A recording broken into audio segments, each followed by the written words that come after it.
السلام عليكم ورحمة الله وبركاته. الحمد لله رب العالمين والصلاة والسلام على سيدنا محمد وعلى آله وصحابه أجمعين. أما بعد، أعوذ بالله من الشيطان الرجيم. بسم الله الرحمن الرحيم. يسارعون في الخيرات وأولئك من الصالحين. وقال أيضا: أولئك يسارعون في الخيرات وهم لها سابقون. وقال أيضا: وسارعوا إلى مغفرة من ربكم. وقال نبينا محمد رسول الله صلى الله عليه وسلم: العجلة من الشيطان. صدق الله مولانا العظيم وصدق رسوله النبي الكريم ونحن على ذلك من الشاهدين والشاكرين والحمد لله رب العالمين. புகழ் அனைத்தும் அல்லாஹ் ஜல்ல ஷானஹு வ தஆலா ஒருவனுக்கே உரித்தாகுக. எம்பெருமானார் முஹம்மது ரசூலுல்லாஹி ஸல்லல்லாஹு அலைஹி வஸல்லம் அவர்கள் மீதும், நற்பாக்கியங்கள் நிறைந்த ரசூலுல்லாவின் குடும்பத்தார்கள், சஹாபா பெருமக்கள், தாபிஈன்கள், தபா தாபிஈன்கள், நாதாக்கள், சுஹதாக்கள், சாலிஹீன்கள், நல்லவர்கள் நம் அனைவர்கள் மீதும் அல்லாஹ்வின் சாந்தியும் சமாதானமும் என்றென்றும் நின்று நலவட்டமாக. ஆமீன். சங்கைக்குரிய ஜமாத்தார்களே, பெரியோர்களே, அல்லாஹ்வின் அருளால் பாக்கியமான பரக்கத்து பொருந்திய ஒரு ஜும்மாவுடைய நன்னாளில் அல்லாஹ் நமக்கு இட்ட கட்டளைகளை நிறைவேற்றுவதற்காக நாம் அல்லாஹ்வுடைய ஆலயத்தில் அமர்ந்திருக்கிறோம். இஸ்லாமிய மார்க்கம் கூறாத விஷயங்கள் என்று எதுவுமே இல்லை. எல்லா துறையிலும் அல் குர்ஆனும் அல் குர்ஆனுக்கு விளக்கமாக இருக்கக்கூடிய ரசூலுல்லாவுடைய ஹதீஸுகளும் எல்லா துறைகளிலும் உலகத்தில் தடம் பதித்திருக்கிறது என்பதுதான் யதார்த்தமான உண்மை. அந்த அடிப்படையில் வெறுமன முஸ்லிம்களை குறித்து அமல்கள் சார்ந்த விஷயத்தில் மாத்திரம் குர்ஆன் படிப்பினைகளை கூறவில்லை. உலகத்தில் வாழ்கிற முஸ்லிம்கள், உலகத்தில் வாழக்கூடிய மூமீன்கள் தங்கள் காரியங்கள் விஷயத்தில், தங்கள் வேலைகள் விஷயத்தில் எப்படியெல்லாம் நடந்து கொள்ள வேண்டும் என்பதையும் இஸ்லாம், குர்ஆன், ஹதீஸ் மிக தெள்ள தெளிவாக நமக்கு கோடிட்டு காட்டுகிறது. அந்த அடிப்படையில் நாம் உலகத்தினுடைய வாழ்க்கையிலும் நாளை மறுமையினுடைய வாழ்க்கையிலும் ஜெயிக்க வேண்டும் என்றால் நிதானம் என்பது நமக்கு ரொம்ப அவசியம். அவசரப்படாமல் எந்த ஒரு காரியத்திலும், அது இபாதத்தாக இருந்தாலும் சரி, அல்லது உலகம் சார்ந்த விஷயமாக இருந்தாலும் சரி, எதுவாண்டமானாலும் இருக்கலாம், அதில் நிதானம் என்பது ரொம்ப அவசியம் என்கிறது நம்முடைய மார்க்கம். அவசரப்படக்கூடிய குணம் அமல்களில் மட்டும்தான் இருக்க வேண்டும்.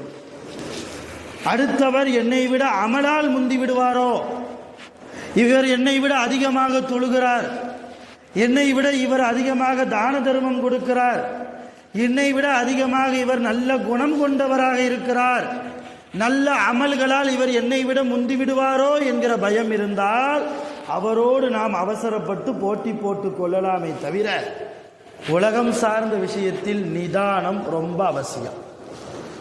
நம் குடும்பத்தில் ஏதாவது ஒரு காரியம் எடுப்பதாக இருந்தாலும் கூட நிதானத்தோடு செயல்படுங்கள் என்கிறார்கள் நபிகள் நாயகம் ஸல்லல்லாஹு அலைஹி வஸல்லம். நிதானம் அல் அஜ்லா மினஷ் ஷைத்தான்.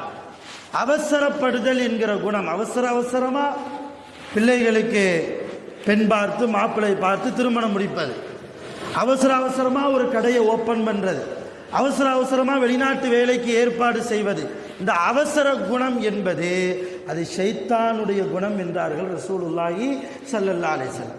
எந்த ஒரு காரியமாக இருந்தாலும் நிதானமாக நம் குழந்தைகளுக்கு திருமணம் எடுக்கிறோமா, நிதானத்தோடு நல்ல முறையில் ஒழுவு செய்து முதலில் 2 ரக்காத் அல்லாஹ்வுடைய பள்ளிவாசலுக்கு வந்து இஸ்திகாரா தொழுதுவிட்டு, யா அல்லாஹ், என் குழந்தைக்கு நீ எனக்கு கொடுத்த அன்பளிப்பான அந்த குமருக்கு நான் நிக்காஹ் செய்ய நாடுகிறேன், நிக்காஹ் செய்ய நினைக்கிறேன், வாலிப வயதை என்னுடைய பிள்ளை எட்டிவிட்டால் நல்ல ஜோடியை ஏற்படுத்தி கொடு, சலாமத்தான வாழ்க்கையை ஏற்படுத்தி கொடு என்றெல்லாம் நிதானத்தோடு அல்லாஹ்விடத்தில் அந்த காரியத்தை முதலில் ஒப்படைத்து விட்டு நீங்கள் செய்யுங்கள் என்கிறது நம்முடைய மார்க்கம்.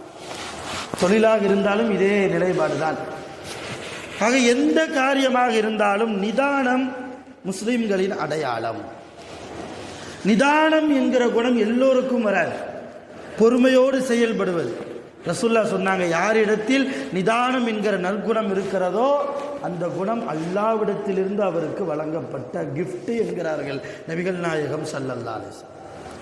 அவசர அவசரமாக ஏற்படுவது, செயல்படுவது எப்படி அது ஷைத்தானுடைய குணமாக இருக்கிறதோ அதே போன்று நிதானத்தோடு செயல்படுவது அல்லாஹ்வுடைய குணம், அல்லாஹ் விரும்பக்கூடிய குணம். நபிகள் நாயகம் ஸல்லல்லாஹு அலைஹி வஸல்லம் அவர்களுடைய காலத்தில் ஒரு சம்பவம் நடக்கிறது. அப்துல் கைஸ் என்ற கோத்திரத்தை சார்ந்த சில மக்கள்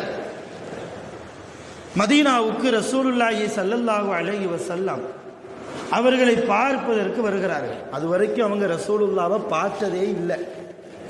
ஏதோ சஹாபாக்கள் மூலமா இஸ்லாத்தை தெரிந்து கொண்டு குர்ஆனை பற்றி விளங்கி கொண்டு ரசூலுல்லாவினுடைய அகமியங்களை, அவர்களுடைய மரியாதை என்ன, அவருடைய கண்ணியம் என்ன, அதையெல்லாம் ஓரளவு புரிந்து கொண்டு ஈமான் கொண்ட மக்கள் அப்துல் கைஸ் கோத்திரத்தார்கள்.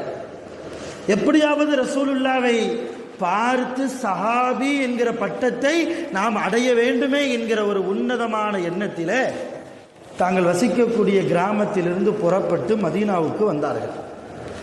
நபிகள் நாயகம் ஸல்லல்லாஹு அலைஹி வஸல்லம் அவர்களை எங்கே என்று சஹாபாக்களிடத்தில் விசாரித்தார்கள். மதீனாவுக்கு வந்ததற்கு பின்னர் சஹாபாக்களில் சில பேர் சொன்னார்கள், ரசூலுல்லா சஹாபாக்களோடு மஸ்ஜிதுன் நபவியில் இருக்கிறார்கள், பள்ளிவாசலில் இருக்கிறார்கள், நீங்கள் பள்ளிவாசலுக்கு போனால் ரசூலுல்லாவை பார்க்கலாம்.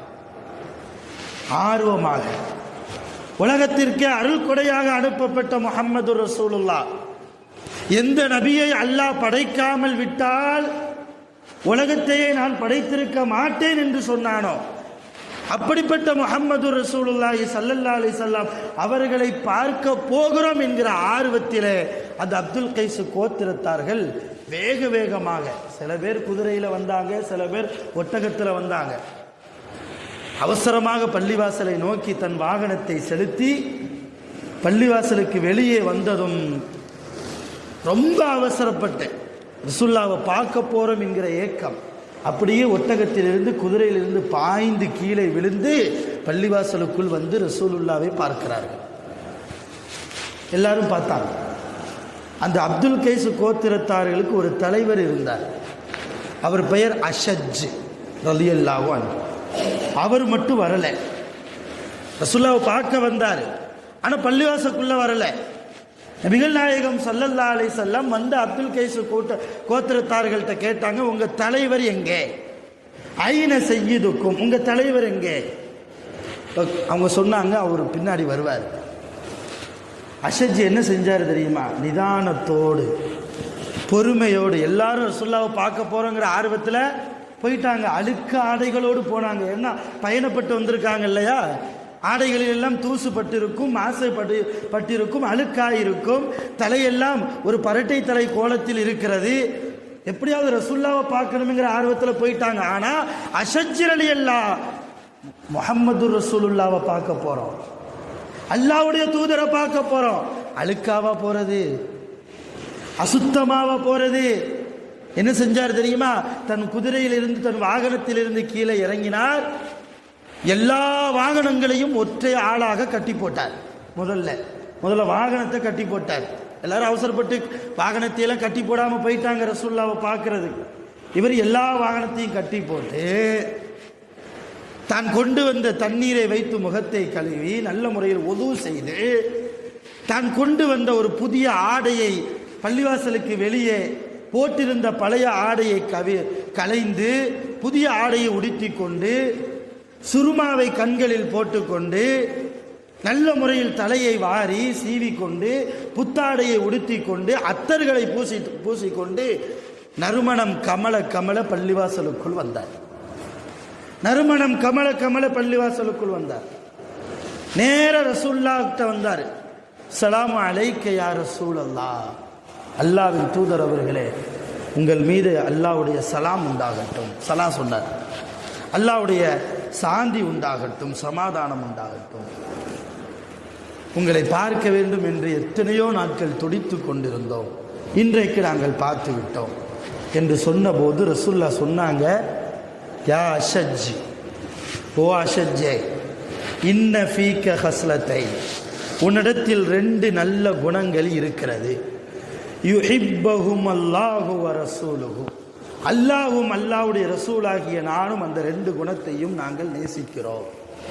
அந்த 2 குணம் என்ன? ஒன்று அல் ஹில்ம், சகிப்புத்தன்மை. அஷஜ் ரலியல்லாஹு யாரிடத்திலையும் வெடுக்குன்னு கோவப்பட்டு பேசுறதில்லை. முகம் சொலிக்கிற மாதிரி ஒரு நடத்தை அஷஜ் ரலியல்லாஹுடைய வாழ்க்கையில் பார்க்க முடியாது.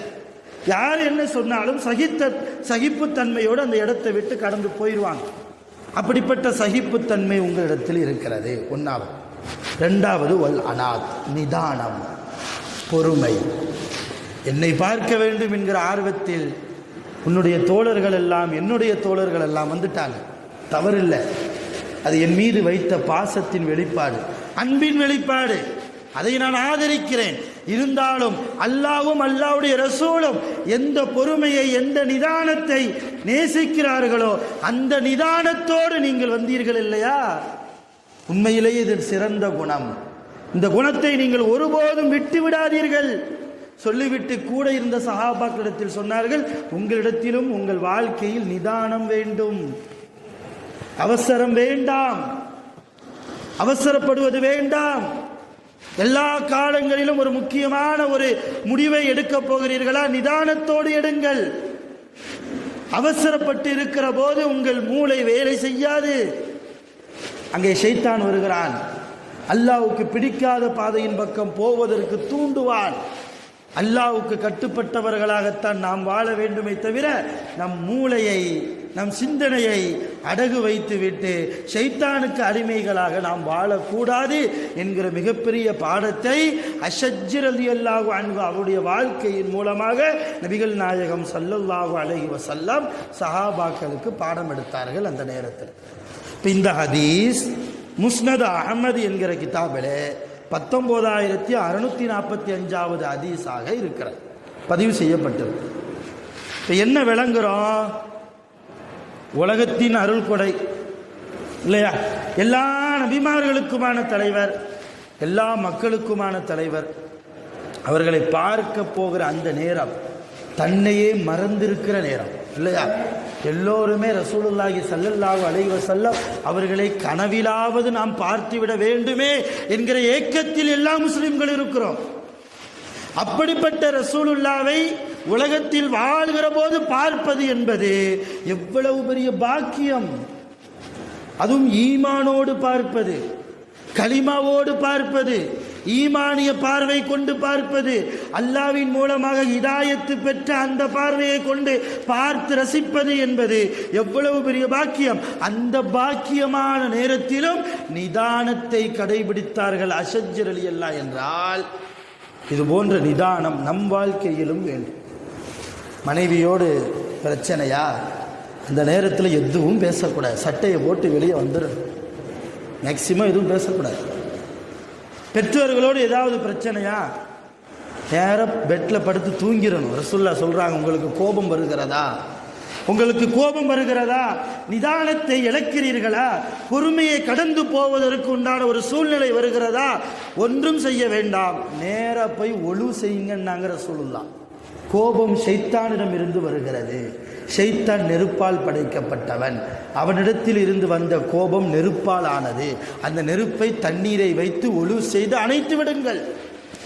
ஒழு செய்தும் கோபம் போகவில்லையா, நிற்கக்கூடியவர்களாக இருந்தால் உட்கார்ந்து விடுங்கள், கோபம் கொஞ்சம் தணியும்.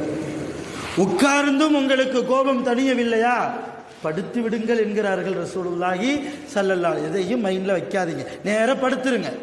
அப்பவும் உங்களுக்கு கோபம் தலைக்கு மேல் ஏறி வருகிறதா, வீட்டை விட்டு வெளியே புறப்பட்டு வந்து விட வேண்டியது தான்.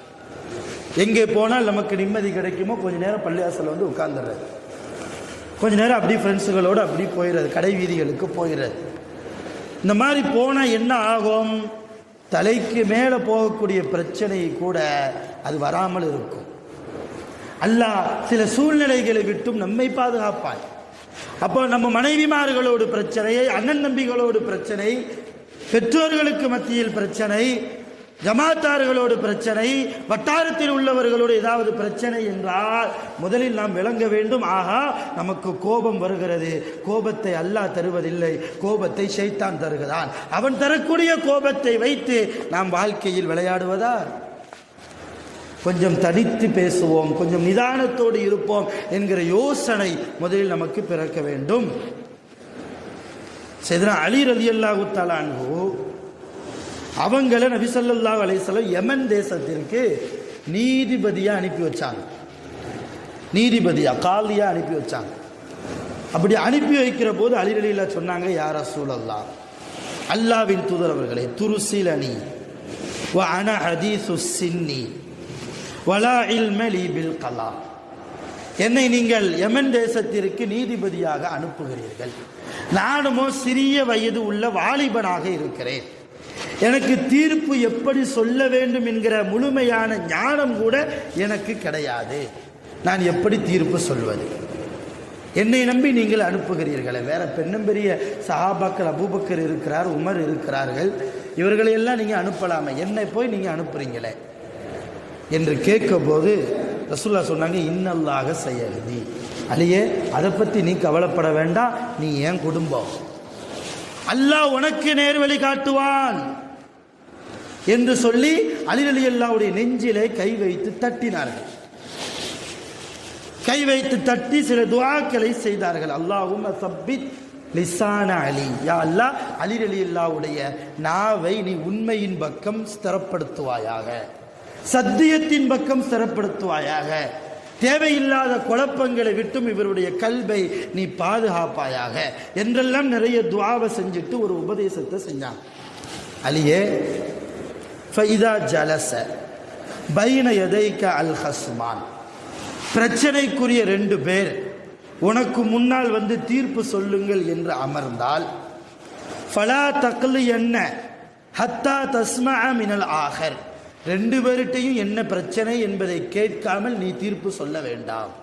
ஒரு ஆள்கிட்ட மட்டும் கேட்டு தீர்ப்பை வழங்கிடக்கூடாது, ரெண்டு பேர்கிட்டையும் கேட்கணும். கமா சமிஅத மினல் அவ்வல், முதலாவது நபரிடத்தில் எப்படி பிரச்சனையை நீ கேட்டு அறிந்து கொண்டாயோ அதே போல இன்னொரு மனிதரிடத்திலும் நீ என்ன செய்யணும், பிரச்சனையை கேட்டு அறிந்ததற்கு பின்னால் குர்ஆன் ஹதீஸின் அடிப்படையில், அல்லாஹ் உனக்கு கொடுத்த ஞானத்தின் அடிப்படையில் நீ தீர்ப்பு வழங்க வேண்டும் என்கிற ஒரு உபதேசத்தையும் செய்து கொடுத்து அனுப்பினார்கள். இப்போ என்ன விளங்குறோம், ஒரு தீர்ப்பு சொல்லக்கூடிய இடத்தில் இருக்கிற போதும் கூட ரெண்டு பேர்கிட்டையும் அவங்க தரப்பில் இருந்து சொல்லக்கூடிய வாதத்தை நிதானமாக பொறுமையாக கேட்பதற்கு ஒரு குணம் வேண்டும். சீக்கிரமாக இந்த பிரச்சனையை முடிச்சுட்டு என்னுடைய சொந்த பிரச்சனைக்கு நான் போகணும், 10 மணிக்குள்ளே இந்த பஞ்சாயத்தை நான் முடிக்கணும், எனக்கு சில வேலைகள் இருக்குது என்றெல்லாம் சொல்லி ஒரு ஆளுக்கு மட்டும் ஃபேவராக நடப்பது இஸ்லாத்திற்கே முரணானது, குர்ஆனுக்கு முரணானது, ஹதீஸுகளுக்கு முரணானது. அது நல்ல ஒரு நீதிபதிக்கு அழகு அல்ல என்கிற மிகப்பெரிய நீதித்துறையினுடைய பாடத்தை நபிகள் நாயகம் ஸல்லல்லாஹு அலைஹி வஸல்லம் அவர்கள் அலி ரலியல்லாஹு தஆலா அன்ஹு அவர்களுக்கு உபதேசிப்பதின் மூலமாக நமக்கு சொல்லி காட்டுகிறார்கள். அலி ரலியல்லாஹு சொல்றாங்க, ரசூலுல்லாஹ் செய்த இந்த உபதேசத்தினால் நான் எந்த பஞ்சாயத்திற்கு போனாலும், எந்த தீர்ப்பு சொல்ல எந்த இடத்திற்கு போனாலும் நிதானத்தோடு என்ன பிரச்சனை என்பதை முழுமையாக தெரிந்ததற்கு பின்னால் தான் நான் தீர்ப்பு வழங்குவேன். அப்படி தீர்ப்பு வழங்கியதற்கு பின்னால் என்னுடைய உள்ளத்தில் எந்த ஒரு சின்ன சஞ்சலமும் எனக்கு ஏற்பட்டதே இல்லை. ஒருவேளை நான் சொன்ன தீர்ப்பு சரியா இருக்குமா தவறா இருக்குமா என்கிற ஒரு சின்ன தடுமாற்றம் கூட என்னுடைய உள்ளத்தில் வந்ததே இல்லை என்று செய்தனா அலி ரலியல்லாஹு கூறக்கூடிய ஹதீஸ் அபூதாவுதில் 3582வது ஹதீஸாக பதிவு செய்யப்பட்டிருக்கு. அருமையான பெருமக்கள், இன்னைக்கு தீர்ப்பு சொல்றதுக்கு நல்ல நீதிபதியை கடைஞ்சி தான் எடுக்க வேண்டிய சூழ்நிலை இல்லையா? இவர் எங்க அவர்கிட்ட பணம் வாங்கிட்டு அவருக்கு ஃபேவரா சொல்லியிருப்பாரோ என்றெல்லாம் நிறைய நீதிபதிகள் இன்றைக்கு நாட்டிலே இல்லையா? பணம் இருப்பவனுக்கு ஒரு மாதிரியான தீர்ப்பு, ஏழைகளுக்கு ஒரு மாதிரியான தீர்ப்பு, பதவியில் உள்ளவர்களுக்கு ஒரு மாதிரியான தீர்ப்பு. அந்த சூழ்நிலையில் தான் இன்னைக்கு இந்தியா போய்கொண்டு இருக்கிறது. ஆனால் நம்முடைய இஸ்லாமிய மார்க்கம் தீர்ப்பு என்பது எல்லோருக்கும் சமம். ஒரு யூதனுக்கும் ஒரு முஸ்லிமுக்கும் ஒரு பிரச்சனை, நேர ரசூல்லாட்ட போனாங்க. ரசூல்லா தீர்ப்பு சொல்லி அனுப்புனாங்க. அந்த யூதனுக்குத்தான் சமபங்கு இருக்கிறது, அந்த யூதன் பக்கம்தான் நியாயம் இருக்கிறது, நீதி என்பது அந்த யூதன் பக்கம்தான் இருக்கிறது. எனவே அந்த முஸ்லீம் தவறு செய்தார் என்று தீர்ப்பு சொல்லி அனுப்பிட்டாங்க. ரொம்ப பெரிய ஹதீஸ், சுருக்கமாக சொல்றேன் என் ஞாபகத்துக்கு வந்ததுனால. அந்த முஸ்லீமுக்கு திருப்தி இல்லை, அந்த சஹாபிக்கு திருப்தி இல்லை. நேரம் அந்த யூதனை கூப்பிட்டு மறுபடியும் உமர் அலிலாட்ட வந்தார், பிரச்சனையை சொன்னார். அந்த யூதனை பார்த்து உமர் அலிலா கேட்டாங்க, நீங்க ரசூல்லாட்ட போனீங்களா? ஏன்னா ரசூல்லா இருக்கும்போது ரசூல்லாவை விட மிக உயர்ந்த நீதிபதி யார் இருக்க முடியும்? அவங்கள்ட்ட போனீங்களா? அவங்க என்ன சொன்னாங்க? இந்த யூதர் சொன்னார், உங்களுடைய தலைவர், நான் தலைவராக முகமது நபியை ஏற்கவில்லை, இருந்தாலும் உங்களுடைய தலைவரே எனக்கு ஆதரவாகத்தான் தீர்ப்பு வழங்கியிருக்கிறார்கள். இதோ இந்த முஸ்லீம் உங்கள் மதத்தை சார்ந்தவர், உங்கள் இனத்தை சார்ந்தவர், ரசூலுல்லாவுடைய தீர்ப்பிலே திருப்தி இல்லாமல் உங்களிடத்தில் வந்திருக்கிறார். அப்படியா என்று கேட்டார்கள் உமர் அலி எல்லாம். அந்த முஸ்லீமை பார்த்து, இந்த சஹாபியை பார்த்து அப்படியான்னு கேட்டாங்க. ஆமாண்டார் அந்த சஹாபி. சாட்டை எடுத்து வெளுத்து அனுப்பினார்கள் செய்தனா உமர் அலி எல்லாம். சாட்டை எடுத்து அந்த முஸ்லிமை, அந்த சஹாபியை அடி அடி என்று துவைத்து அனுப்பினார்கள். ரசூலுல்லாஹ் தீர்ப்பு சொன்னதற்கு பின்னால் என்னிடத்தில் நீ தீர்ப்பு கேட்டு வருகிறாய், உன்னை நான் உயிரோடு விடக்கூடுமா என்று சொல்லி உமர் அலியல்லாஹ் அந்த சஹாபியை அடித்து விரட்டினார்கள்.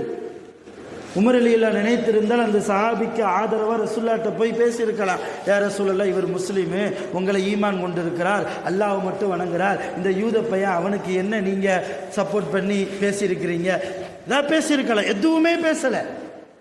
ரசூலுல்லாஹ் நீதம் கொடுத்தால், ரசூலுல்லாஹ் தீர்ப்பு வழங்கினால் அது உண்மையாக இருக்கும். அதுதான் சத்திய மார்க்கம். ரசூலுல்லாஹ் நாவிலிருந்து வருவது எல்லாமே அல்லாஹ்வுடைய இறை செய்தி என்பதை விளங்கிய சஹாபாக்கள். அந்த பரம்பரையிலிருந்து வந்த நாம் இன்றைக்கு சொந்த வீட்டிலேயே சம்பாதிப்பவனுக்கு ஒரு நியாயம், அதிகமாக சம்பாதிப்பவருக்கு ஒரு நியாயம், குறைத்து சம்பளம் வாங்கி கொண்டு வருவதற்கு ஒரு நியாயம், மூத்த மகனுக்கு ஒரு நியாயம், இளைய மகனுக்கு ஒரு நியாயம். இதுவெல்லாம் என்ன நியாயம்? எப்படிப்பட்ட குடும்பம்? நமக்கு சொந்த குடும்பத்திலேயே தீர்ப்பு வழங்குகிற விஷயத்தில் நாம் எப்படி இருக்கிறோம்? நீத விஷயத்தில் நாம் எப்படி இருக்கிறோம்? நிதானத்தை இழந்திருக்கிறோம், பொறுமையை இழந்திருக்கிறோம். இப்படியே நம்முடைய குடும்ப வாழ்க்கை போனால் அல்லாஹ்வுடைய ரஹ்மத்தும் அல்லாஹ்வுடைய பரக்கத்தும் நாளை கியாமத்தில் அல்லாஹ்வுடைய பொருத்தமும் நமக்கு எப்படி கிடைக்கும்? நான் முதலில் சொன்னது போல அவசரப்படுதல் என்கிற குணம் அமல்களில் மட்டும்தான் இருக்க வேண்டும், தொழுகையில் மட்டும்தான் இருக்க வேண்டும். இவர் என்னை விட அதிகமாக தொழுகிறாரே, இவர் என்னை விட 5 வக்து தொழுகிறேன், இவர் தஹஜ்ஜத்தெல்லாம் தொழுகிறார், நான் தஹஜ்ஜத்து மாத்திரம் தொழுகிறேன், இவர் சுன்னத்துகளை எல்லாம் தொழுகிறார், நஃபில் எல்லாம் தொழுகிறார், ரமலானை கடந்ததற்கு பின்னாலும் வாரத்திற்கு 2 நாள் திங்கள் வியாழன் நோன்பெல்லாம் பிடிக்கிறார் என்ற போட்டி அமல்களில் மட்டும்தான் இருக்க வேண்டுமே தவிர மற்ற உலக காரியங்களில் இருக்கக்கூடாது. அல்லாஹ் குர்ஆன்ல சொன்னான், யுஸாரிஊன ஃபில் கைராத், நன்மையான விஷயங்களில் போட்டி போடுவார்கள் அவர்கள். உலாயிக்க மினஸ் சாலிஹீன், அவர்கள் தான் நல்லடியார்கள், அவர்கள் தான் நல்லவர்கள். இன்னொரு இடத்துல அல்லாஹ் சொல்கிறான், உலாயிக்க யுஸாரிஊன ஃபில் கைராத், நன்மையான காரியங்களில் அவர்கள் போட்டி போடுவார்கள். வஹும் லஹா சாபிகூன், அவர்கள் தான் சுவனத்திற்குள்ளே முந்தி கொண்டு போகக்கூடியவர்கள். இன்னொரு இடத்தில் அல்லாஹ் சொல்கிறான், வஸாரிஊ நீங்கள் போட்டி போட்டு வாருங்கள். எதன் பக்கம் தெரியுமா? இலா மக்ஃபிரத்தின் மிர் ரப்பிக்கும். உலகத்தில் சம்பாதிப்பதற்கல்ல, நீ பெரியவனா நான் பெரியவனா என்று போட்டி போடுவதற்கல்ல, ஓ முன்னால நான் கௌரவமாக வாழ்வேன், ஓ முன்னால நான் கெத்தா வாழ்வேன், அதற்காக அல்ல. எதற்காக அல்லாஹ் சொல்கிறான்? இலா மக்ஃபிரா மிர் ரப்பிக்கும், உங்கள் ரப்பிடத்தில் உங்கள் மக்ஃபிரத்தை தேடி, உங்களுக்கு உண்டான பாவ மன்னிப்பை தேடி நீங்கள் போட்டி போடுங்கள். அல்லாஹ்வுடைய மக்ஃபிரத்து இல்லாமல் கபரிலே நாம் நிம்மதியாக இருக்க முடியாது. அல்லாஹ்வுடைய ரஹ்மத்தும் மக்ஃபிரத்தும் இல்லாமல் நாளை கியாமத்தில் சுவனத்தில் நம்மால் ஒருபோதும் நுழையவே முடியாது. என்ன வாழ்க்கையை வாழ்ந்தார்கள், எவ்வளவு அழகான வாழ்க்கையை வாழ்ந்தார்கள் சஹாபாக்கள். அமரனா ரசூலுல்லாஹ், உமர் ரலியல்லாஹு சொல்றாங்க, அமரனா ரசூலுல்லாஹ் ஸல்லல்லாஹு அலைஹி வஸல்லம் அன் நதஸத்தக. ரசூலுல்லாஹ் ஒரு தடவை எங்களை எல்லாம் இஸ்லாத்திற்காக தர்மம் செய்யுங்கள், போர் ஏற்படக்கூடிய சூழ்நிலை இருக்கிறது, போருக்கு தேவையான ஆயுதங்கள், கவச உடைகள், வாகனங்களை எல்லாம் வாங்குவதற்கு நீங்கள் இஸ்லாத்திற்காக தர்ம கொடைகளை கொண்டு வாருங்கள் என்று எங்களுக்கு ஏவிய போது உமர் ரலியல்லாஹு தனக்குள்ளேயே நினைத்தார்களாம். என்ன நினைச்சாங்க? ஒவ்வொரு நேரமும் போட்டி போட்டு கொண்டிருக்கிறோம். யாரோடு? அபூபக்கரோடு. எப்படியாவது நன்மையான காரியங்களில் இந்த அபூபக்கரை விட நான் முந்திவிட வேண்டுமே என்று நான் போட்டி போடுகிறேன். ஆனால் ஒருபோதும் அபூபக்கரை என்னால் ஜெயிக்கவே முடியவில்லை.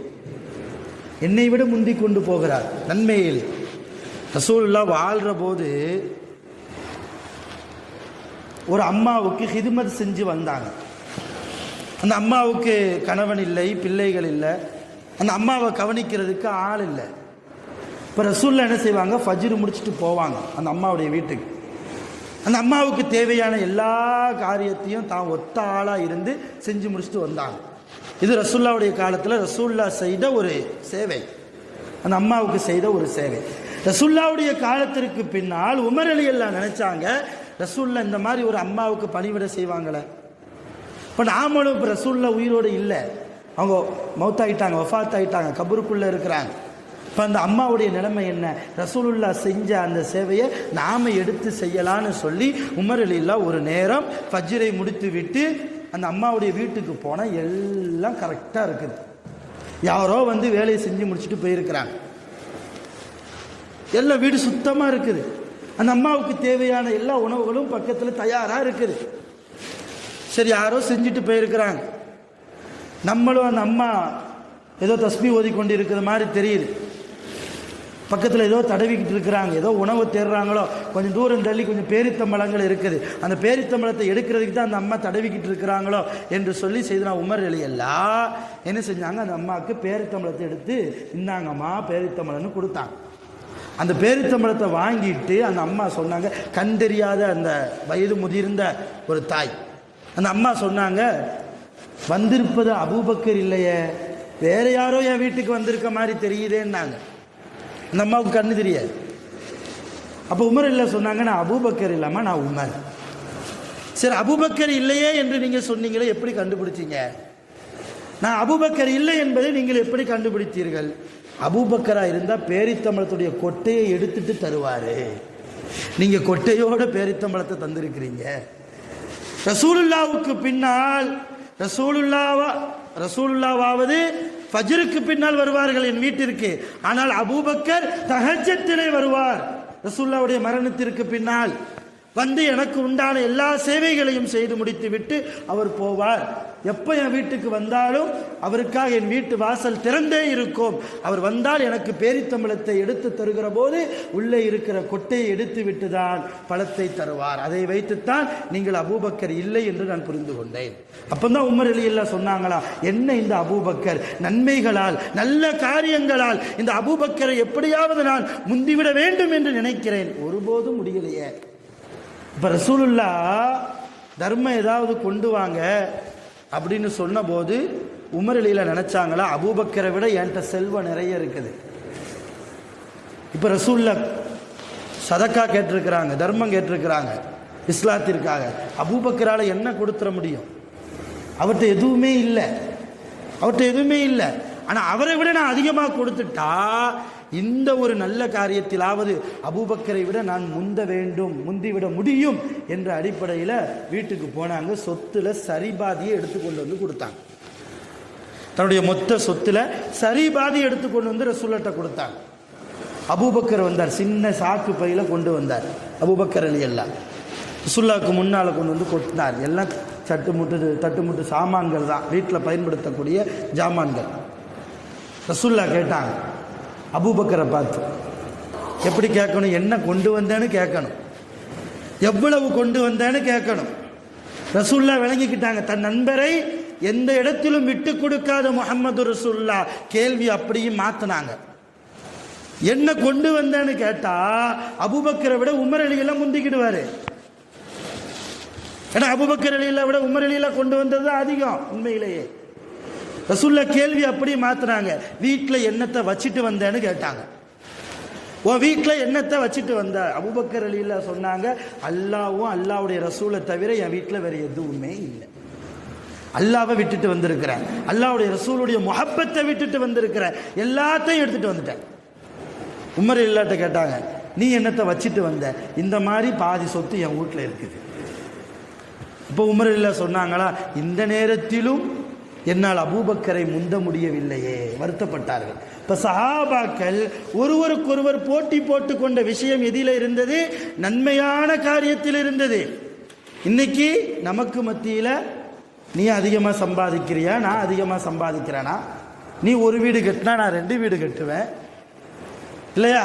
நான் மாடி போட்ட வீடு கட்டுவேன், பால்கனி வச்ச வீடு கட்டுவேன், என் மகனை நான் அதில் படிக்க வைப்பேன், இதில் படிக்க வைப்பேன். எந்த பெற்றோர்களாவது என் மகனை நான் ஆலிமாக்குவேன், என் பிள்ளைகளை நான் ஹாஃபிலாக்குவேன், குர்ஆனை கொடுப்பேன், ஹதீஸை கொடுப்பேன், இந்த சமூகத்தில் என் மகனை என்னுடைய இந்த ஊரில் தலை சிறந்த ஒரு ஆலிமாக வலம் வர வைப்பேன் என்கிற ஒரு உயர்ந்த லட்சியத்தை வச்சிருக்கிறோமா? இப்போ நாம் போட்டி போடக்கூடிய விஷயங்கள் எல்லாம் 5 பைசாவுக்கு புரோஜனம் இல்லாத விஷயங்களாகத்தான் இருக்கு. அருமையான பெருமக்கள், நம்முடைய வாழ்க்கையை கொஞ்சம் அலசணும். அல்லாஹ்வுக்கு பிடித்தமான வாழ்க்கையா? அல்லாஹ் நம் வாழ்க்கையை பொருந்தி கொள்வானா? தொடர்ந்து இது சம்பந்தமாகவே நான் ஜும்மாவில் பேசி வருகிறேன். நிறைய யோசிக்கணும். நம்ம கொண்டு போகிற போது, கபருக்குள்ளே போகிற போது எதுவும் வராது. நாம் செய்த நல்ல அமல்கள், நாம் போட்டி போட்டு செய்த நல்ல அமல்கள், யாரையும் பாரமாக நினைக்காத நல்ல குணங்கள், இதுதான் நமக்கு பின்னால் கியாமத் வரைக்கும் சொர்க்கம் வரைக்கும் வரும் என்பதை இந்த ஜும்மாவின் படிப்பனையாக நாம் பெற வேண்டும். வல்ல ரஹ்மான் அவனால் பொருந்தி கொள்ளப்பட்ட சாலிஹான வாழ்க்கையை அல்லாஹ் நமக்கு தந்து அருள் புரிவானாக. வ ஆகிரு தஅவானா அனில் ஹம்துலில்லாஹி ரப்பில் ஆலமீன். அஸ்ஸலாமு அலைக்கும் வரஹ்மத்துல்லாஹ்.